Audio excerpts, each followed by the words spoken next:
Last time, we took a look at Sonic Advance 2, a game I did not have a lot of good things to say about. Despite its flaws, the game was another successful outing for the Blue Blur. While it didn't sell as well as the first, it still managed to break over 1 million units. DIMPS was clearly doing something right for handheld Sonic games. With success as big as the previous two, a third game was obviously greenlit. Not much is known of the development of Sonic Advance 3, but unlike Advance 2, it would not be released until 2 years after the previous entry. More on that in a bit. Sonic Advance 3 bridges the design elements between the previous two games while bringing in its own fresh new ideas. At the time of its release, I was all in as a Sonic fan. As I had stated before, the Advance games were my stepping stones. Thanks to them, I was hooked on this franchise. By the point of Advance 3's release, I had already gotten Sonic Adventure DX, Sonic Adventure 2 Battle, Sonic Mega Collection to experience all the classics, and Sonic Heroes. And with that obsession with Sonic X on top of that, I could not wait for Sonic Advance 3. Advance 3 is the game I find myself remembering the most and having a ton of fun with growing up. It never got worse as I got older. With that, let's see if the game still holds up. This is Sonic Advance 3. Sonic Advance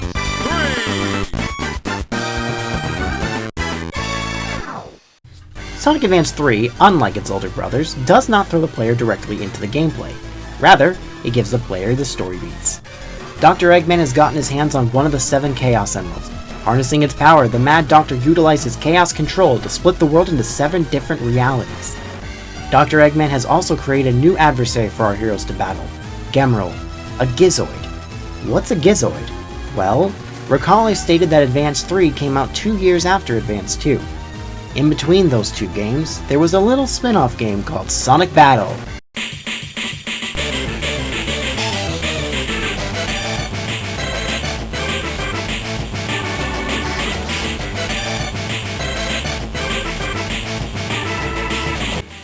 As the name suggests, Sonic Battle is a fighting game, released on the Game Boy Advance in 2003.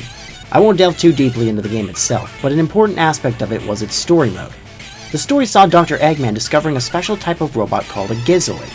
When the bot fails to meet his expectations, Eggman discards it. The Gizoid washes up ashore of Emerald Town, a locale where Sonic and his friends reside. Sonic discovers the abandoned robot and learns that it can copy the abilities of whoever it chooses. Sonic would give this robot the name Emerald as he utilizes the power of the Chaos Emeralds in order to use his power. Sonic and his friends would bond with Emerald, teaching him everything they know and forming a strong friendship across the multiple stories present. In the final story, Eggman overrides Emerald with too much power, causing him to go haywire. He begs Sonic to stop him by any means necessary, leading to a final battle that leaves Emerald damaged beyond repair. This is a legitimately chilling moment in the franchise. All of the friends that Emerald had made were affected by his death. Despite this, Sonic assures everyone that they will no doubt see Emerald again one day. Gamrel is a copy of Emerald, under the complete control of Dr. Eggman, honestly one of his most sinister roles as a villain. It's up to Sonic & Co. to stop Eggman and Gamrel while restoring the world to its former state. You'll begin the game by selecting your playable character. At the start, Sonic and Tails are both available, with our other 3 returning characters needing to be unlocked. Where Advance 3 sets itself apart from its older brothers is in its core concept, a team-up mechanic. Since as early as Sonic 2, Sonic had been followed by Tails, and if a second player grabbed a controller, they could control him. Since then, the idea of team mechanics has been experimented with throughout various entries before finally perfecting it here. By the 6th zone, you will have all 5 playable characters that can be joined in pairs of 2, giving you over 20 combinations to tinker with. What I like about this is that it's not just a simple team of 2. Your choices matter because it will have an effect on not just the abilities your partner has, but yours as well. Take Sonic for example. Sonic is the only character who can send you into boost mode. His moveset is more forward focused and based on quick reactions. Knuckles, being the power type, makes your attacks stronger, allowing you to break strong walls and give an additional attack. Tails and Cream both give an increase in your aerial mobility, but manage to do it in unique ways. My favorite is having Amy in your team. If she's paired with Sonic, she'll play like she did in Advance 2, but if she's partnered with anyone else, then her unique gameplay from Sonic Advance 1 will return. What I like about this system is that depending on your choices, you can regain abilities from the previous ones while also giving you a wide range of new ones. By holding R, you'll pick up your partner, and by releasing it, you'll get a unique tag action depending on who you're paired with. Tails and Amy can send you upward in different ways. Knuckles can break walls, but Creams is the most busted as she allows you to use her cheese spam. And he even turns into a Chow version of who you're playing as. Oh, he's so cute. Look at him. Yeah, they were smart to save Cream for the final stretch. They knew she would make the game a cakewalk. Speaking of which, I should mention that in order to unlock the other three, you'll have to finish the last act of every even zone as Sonic. You'll have a short fight with Gemerald, culminating in you getting a cute cutscene in which Sonic's friends will meet up with him and have some very unique exchanges. Sonic flat out refuses Knuckles' help, Amy threatens Sonic with love, and Cream literally descends down with an umbrella. Have I mentioned she's adorable? The possibilities are truly endless with this system, and it's the best gimmick the series has seen up to this point. Not just the advanced games, but the entire franchise. It's not perfect though. In order to change characters, you'll have to trek back to the start of the newly introduced hub worlds in order to enter the menu. Not being able to change on the fly is a bummer, but it's nothing you can't manage. Assuming you don't get lost in Zone 6 map, help me! And the fact that your partner character can activate moving platforms can cause you to die at times. Plus cause the bosses to enter their iframes, meaning that you can get hit just by trying to damage the boss. But these are hardly deal breakers.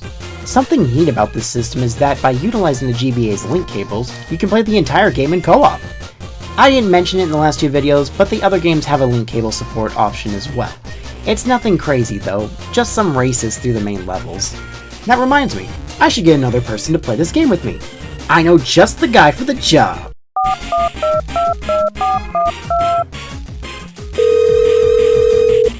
Hey dude, would you want to come join me on a grand adventure through 7 colorful zones as we use tag team mechanics to play as our favorite Sonic combinations?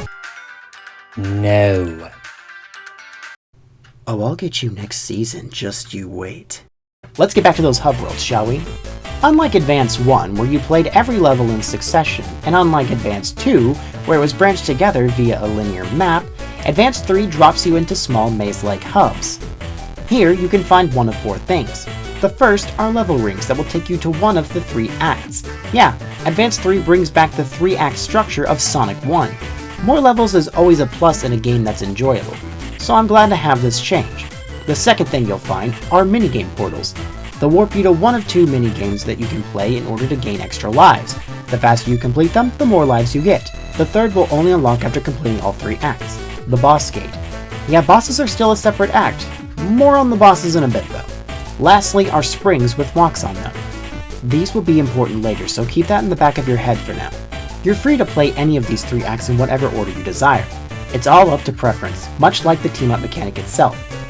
I'm basic though, so I play them in order. Route 99 is our starting zone, and finally, a breath of fresh air. Advance 1 and 2 started you off with lush grassy plains and a beach that have become synonymous with the brand too often, especially in the last decade and a half. Route 99 is a city. The only other Sonic game to start you in a city is Sonic Adventure 2, and much like then, this act is very memorable. You'll have lots of familiar set pieces, like loops and rails, which you can now start grinding on at any point of the rail. Thank you! But you'll also have seesaws that launch you upward, flagpoles that can bounce you high, and have I mentioned grinding rails? This game really likes to use rails, and this zone sees the most use of the feature. It's nice to see DIMPS finally worked out the kinks of the system and perfected by their final entry. The first boss you'll be facing is, once again, a hammer-themed fight. However, we're back to how Advance 1 handled its boss fights, where you'll be in a small arena rather than running after them like Advance 2 handled them. Poorly, I might add. You'll have to bait Eggman into swinging at you, and get in a hit while he's down. It's a fun first boss fight, and goes down relatively easy. Sunset Hill is next, and wow. You know, in a day and age where Green Hill Zone has been brought back in every entry since 2011, I'm so relieved to see a fresh take on the theme. A simple change in time of day does this zone wonders, giving off warm, calming vibes alongside a great remix of the classic Green Hill theme.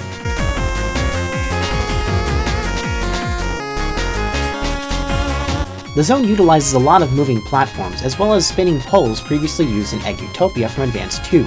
The zone benefited me the most from playing as Tails, as this is when zones start to become more vertical and open. At the end of Act 3, after defeating Gemerl in a quick fight, you'll unlock Knuckles so long as you're playing as Sonic. The boss fight sees Eggman piloting a giant wheel and rolling in an oval-shaped arena. His weak point can only be hit by timing where the wheel is positioned as it rolls around. Another fun boss fight with some stellar sprite animation that will surely never be ruined by other animators. Ocean Base is next and is our dedicated water zone of the game. Gonna be honest, this is the weakest zone in the game for me.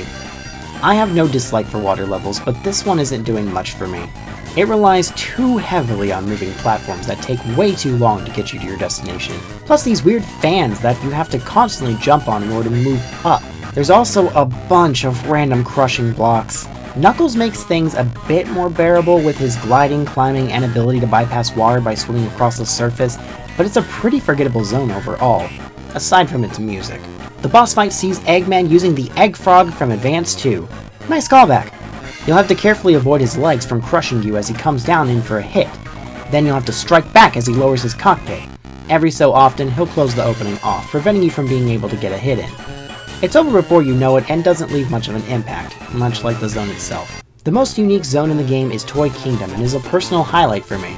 An entire kingdom composed of various childhood toys. You'll slide down elephant slides, ride spinning panda teacups, and use jack-in-the-boxes to bounce upwards. The colors pop beautifully on the GBA screen. There's a huge reliance on bright pastel colors. There are some questionable design choices present though. The jack-in-the-box platforms can also send spikes up randomly, instead of a spring, and there's no way to predict when they will come out.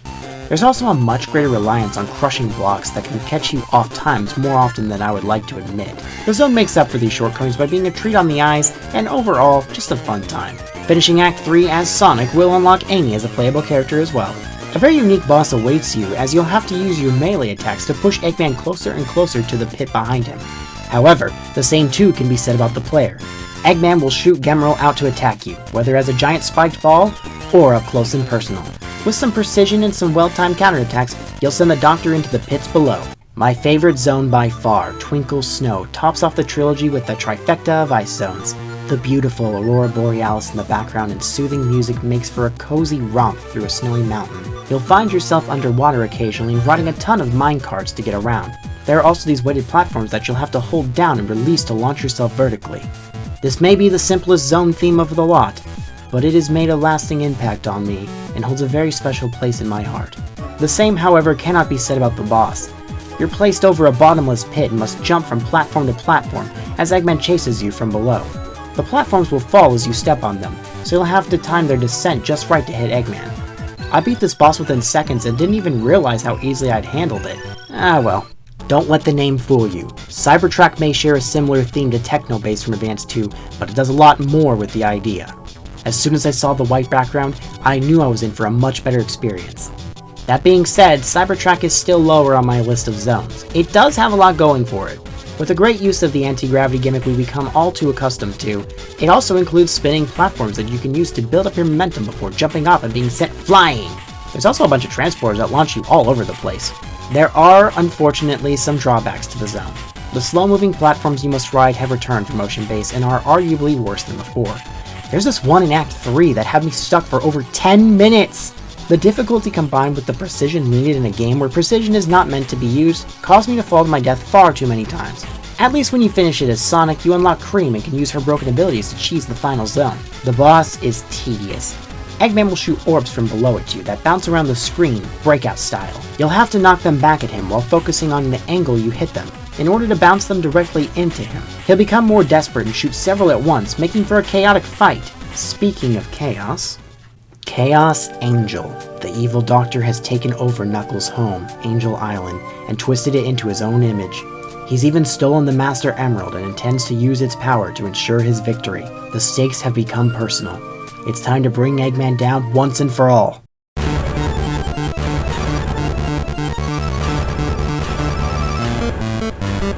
Every act in this zone feels very unique, with a differing art direction adding on to the twisted nature of this gauntlet of challenges. Moving platforms powered by your feet must be used to dodge falling boulders, pushable blocks that can send you speeding ahead, and an entire auto-scrolling final act that made me want to pull my hair out at times. Chaos is absolutely right. Thankfully, with Cream, this zone can be cheesed to avoid much of the trouble it causes.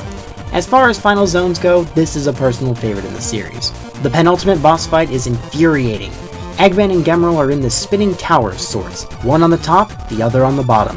Using the tunnels on the side to get from one end to the other, you'll have to jump on Gemerl's head in order to launch Eggman upward or downward at the spikes. Every few hits, he'll spin around the arena to hit you and will more often than not do so, as he is quite difficult to dodge. With enough hits, you'll be warped to the final boss at Alter Emerald. One final fight with Gemerl goes by in seconds before taking our heroes to the Master Emerald Shrine. Eggman rises up in a machine with giant hands. You'll have to bait Eggman's hands into hitting the ground. Jump on them and you'll ride him up and get one free hit in on Eggman's cockpit. Or you could use cheese to snipe him from below and end the fight in a matter of seconds. Whatever floats your boat. When Eggman's defeated, he and Gemerl flee. The world returns to its former self. Sonic and his friends bid farewell to Knuckles before one final shot of the team is taken by Omochao and the credits roll. The ending theme is a beautiful piece that captures emotion so well for the GBA sound chip. We may as well talk about the soundtrack because, my word, this is the best so far. Tatsuki Maeda returns once again, joined by... oh god, that's a lot of names. Kenichi Takoi, Hideki Kobayashi, Masaru Setsumaru, and Fumi Kumatani. I am so sorry if I butchered your names. This is by far the biggest soundtrack of the trilogy, with 21 level themes, 9 boss themes, 7 hub world themes, and a ton of miscellaneous themes. Highlights include Route 99 for a strong first impression with an energetic melody backed by a strong beat.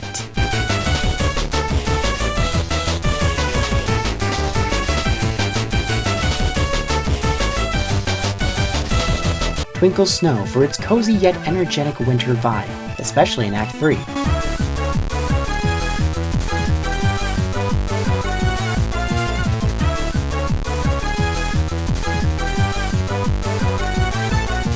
And one of my personal favorites, the Chao Playground.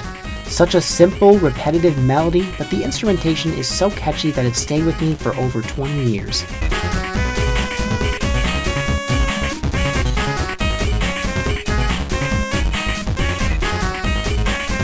But wait, what is the Chao Playground?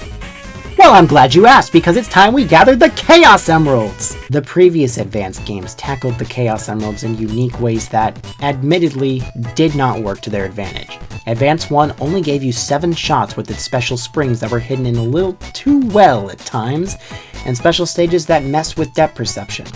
Thankfully, they could be cheesed by beating the game and using the same spring from the first zone. Advance 2 chose to throw all forms of cohesion out the window by making the player go against the game's very design and go on a scavenger hunt for special rings in a single life, and making it so that only Sonic can collect the emeralds to fight the final boss.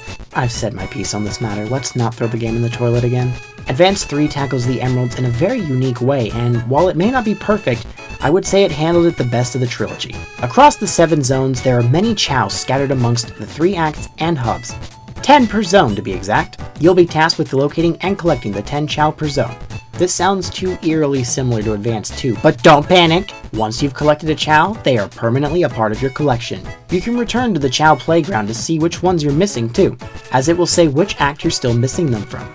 It incentivizes replayability in a way that doesn't make it intrusive, as Advance 3, unlike its older brothers, is a single story experience. Your characters have a shared adventure this time around, meaning that you will only be collecting emeralds a single time. Thank you! After you collect the 10 Chao, in every act of its respective zone, a special key will appear. Collecting it and finishing the act will allow you to visit the special stage springs in the hubs. You can stack keys, so don't worry. There's plenty of them in each act. You only need one key to get one attempt at the special stage.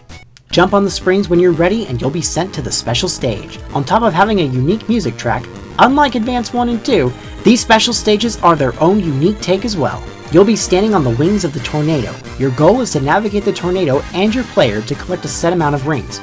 As you progress further, bombs will appear to knock your rings out, but they're not that hard to dodge. Flying through giant rings will give you a speed boost that acts as a multiplier for the rings you pick up at top speed. These special stages are not only much more fun to get to, but are a whole lot more fun to play as well. They never felt unfairly designed or overly difficult. I didn't start having trouble until the 6th and 7th ones. DIMPS finally ironed out the kinks of the previous 2. Once you've collected all 7 emeralds and returned to the Alter Emerald fight, you'll face Eggman one more time, but unlike before, the situation has changed. Rather than fleeing, Gemerald steals the Chaos Emeralds from Sonic and betrays Dr. Eggman. Using their power, Gemerald transforms himself into a much more powerful form than ever seen before. He flies off to conquer the world on his own.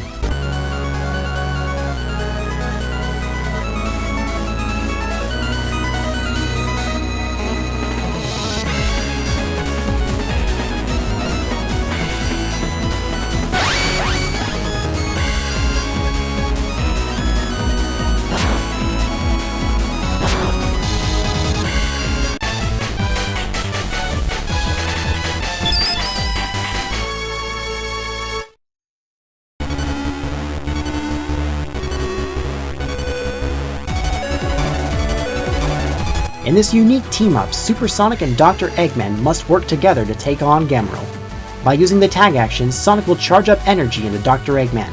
With enough energy built up, he'll let go of Eggman, sending him flying into the core of Gemerald, exposing the weak point and allowing Sonic to dash into it to get a hit in. The fight is not very challenging, but it isn't trying to be. This fight isn't just a fight, it's a spectacle with a heavy emotion centered around it. Remember, Gemerald is a rebuilt version of Emerald. Sonic and his friends raised this robot, cared for him, taught him everything they knew, and bonded with him. Nobody wants to have this fight, and no more apparent is that than its music track. It's an emotional take on Emerald's theme from Battle, with a lot of weight in its instruments. Even its name is a direct correlation to this, non-aggression. It's one of the greatest final boss themes in the franchise, and you can feel the constant emotional struggle of the instruments.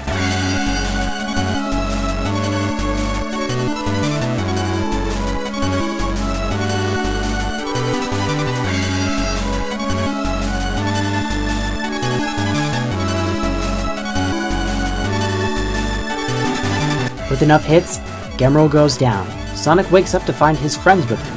Happy to see him, they comfort Sonic. Dr. Eggman can be seen in the distance flying off. It seems he brought Sonic back to them safely. The credits roll as the destroyed Gemerald washes up on the shore of Emerald Town. Cream and Tails take him home and repair him, altering his behavior to make him a friendly robot just like Emerald before him. Gemerald then goes on to stay with Cream and her mother Vanilla, giving him the happy ending he deserved in battle. Thus concludes Sonic Advance 3.